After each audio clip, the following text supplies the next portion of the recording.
요즘 이런 말씀 많이 들리죠. 병원 다녀오면 돌봐줄 사람도 없고 하루하루가 힘들다. 자식들도 바쁘고 내가 아프면 그냥 병원에 입원해야지 뭐. 이제 그런 걱정을 조금은 덜 수 있을 것 같습니다.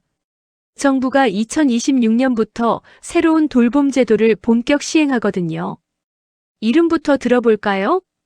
의료요양 등 지역 돌봄의 통합 지원에 관한 법률, 줄여서 돌봄통합지원법입니다. 이 법은 2024년 3월에 만들어졌고 2026년 3월 27일부터 전국에서 시행됩니다. 오늘 영상에서는 이 법이 왜 만들어졌는지, 무엇이 바뀌는지, 그리고 우리가 받을 수 있는 실제 지원은 어떤 건지 알기 쉽게 정리해 드릴게요. 1. 왜 지금 통합돌봄인가? 지금 우리나라는 세계에서 가장 빠른 속도로 늙어가고 있습니다. 65세 이상 인구가 2025년에 20%를 넘으면서 공식적으로 초고령 사회에 들어섰어요. 2026년에는 약 20에서 21%, 즉 5명 중 1명이 노인이 되는 시대입니다. 이제는 누구나 한 번쯤 이런 고민을 합니다. 나이 들면 누가 나를 돌봐줄까?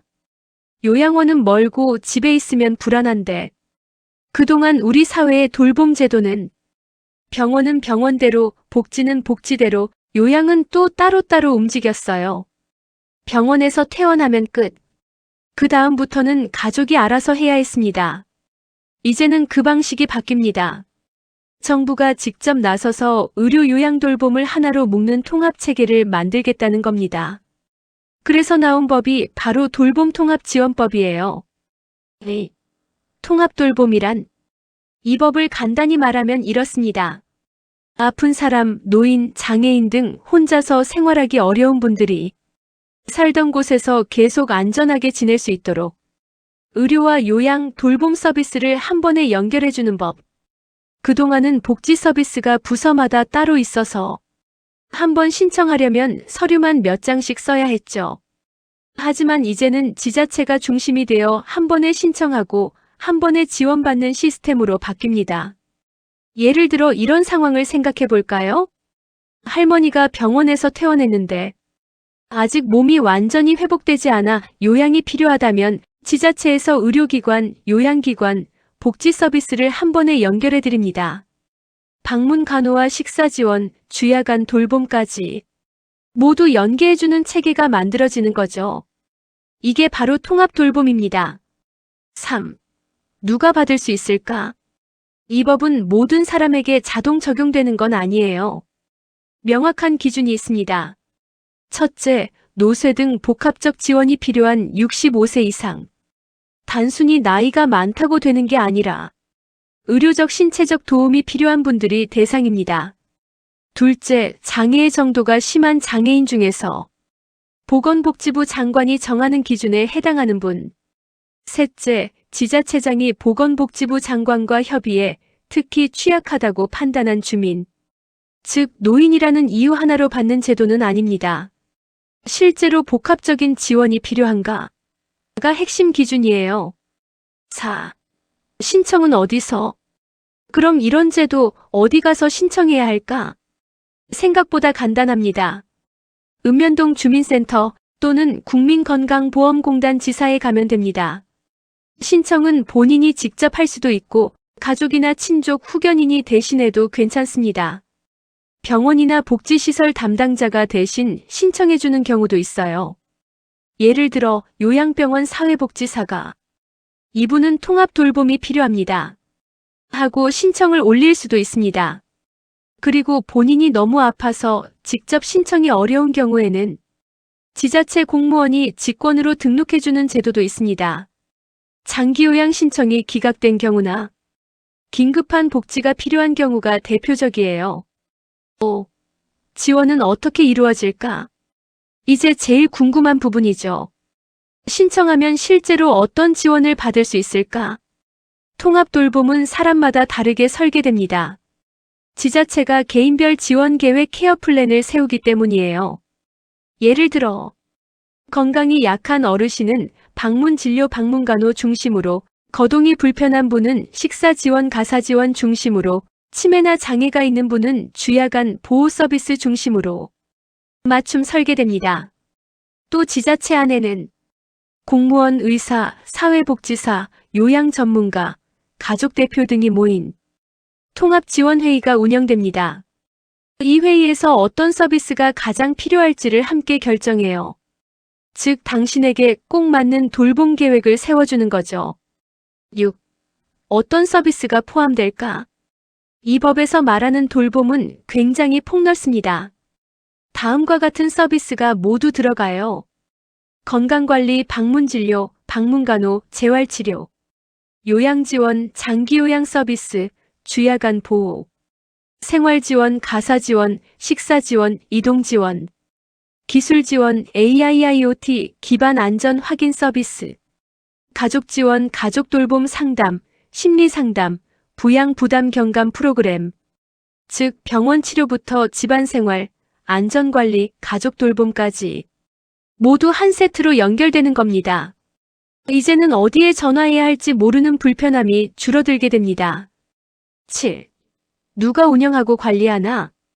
이 제도가 제대로 돌아가려면 각 기관의 역할이 분명해야겠죠. 보건복지부는 제도의 전체를 총괄하고 다음 4가지 유형의 전문기관이 각각 역할을 맡습니다. 1. 국민건강보험공단, 의료 및 돌봄 서비스 연계. 2. 국민연금공단, 사회보장 및 연계관리. 3. 중앙시도 사회서비스원, 현장 돌봄 복지 운영. 4. 한국장애인개발원, 장애인 돌봄 서비스 품질 관리. 이 기관들이 함께 움직이면서 지역별로 끊김없는 돌봄 체계를 만들어가는 거예요. 8. 앞으로 이렇게 운영됩니다. 2026년 3월 27일 시행과 함께 보건복지부는 5년 단위 기본계획을 세우고 각 지자체는 매년 지역계획을 만들어야 합니다. 예를 들어 어르신 인구가 많은 지역은 방문 서비스를 늘리고 산간 도서 지역은 이동 지원 중심으로 설계하는 식이죠. 또한 모든 정보를 하나로 모으는 통합정보 시스템이 구축됩니다. 이 시스템을 통해 병원 요양돌봄 데이터가 자동으로 연결되고 누락 없이 서비스가 이어질 수 있게 됩니다. 9. 기대 효과. 가장 큰 변화는 바로 돌봄 사각지대 해소입니다. 그동안 복지 서비스를 몰라서 못 받던 분들이 많았죠. 이제는 지자체가 먼저 찾아가고 필요한 서비스를 직접 연결해주는 체계로 바뀝니다. 또한 중복 지원이 줄어들고 필요한 사람에게 맞춤형으로 자원이 배분됩니다. 무엇보다 가족의 부담이 줄어듭니다. 예전엔 부모님 병간호 때문에 직장을 포기한 분들도 많았지만 이제는 지역사회 돌봄 체계가 그 공백을 메워주게 됩니다. 결국 이 제도의 핵심은 노인이 병원 대신 집에서 마지막까지 편안하게 살 수 있는 환경을 만드는 거예요. 10. 아직 남은 과제들. 물론 완벽하진 않습니다. 시행 초기에는 몇 가지 현실적인 과제도 있습니다. 예를 들어 지자체마다 인력과 예산이 달라서 서비스의 질 차이가 생길 수 있습니다. 또 돌봄 인력의 처우 개선, 민관 협력 체계, 개인정보 관리 등 보완해야 할 부분도 많아요.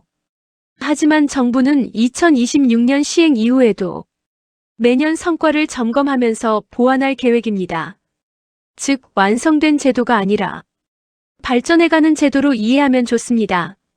돌봄통합지원법은 단순한 복지법이 아닙니다. 한 사람의 노후, 한 가족의 삶을 바꾸는 제도예요. 이제는 돌봄은 가족의 몫이라는 인식에서 벗어나 사회 전체가 함께 책임지는 구조로 가고 있습니다. 2026년 3월부터 시작되는 통합돌봄 시대. 이제는 아프더라도 나이가 들어도 내가 살던 집에서 계속 살 수 있는 사회를 만들자는 약속이 시작됩니다. 이 법은 단지 한 줄짜리 법령이 아니라 우리 모두의 삶의 방식이 바뀌는 출발점입니다. 누가 나를 돌봐줄까?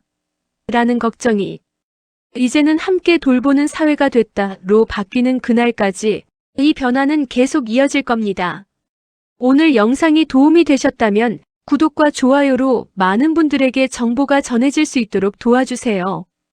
영상 내용을 글로 보고 싶으시다면 아래 설명란을 클릭해주세요. 앞으로도 알기 쉽고 믿을 수 있는 복지 정보로 다시 찾아뵙겠습니다. 시청해주셔서 감사합니다.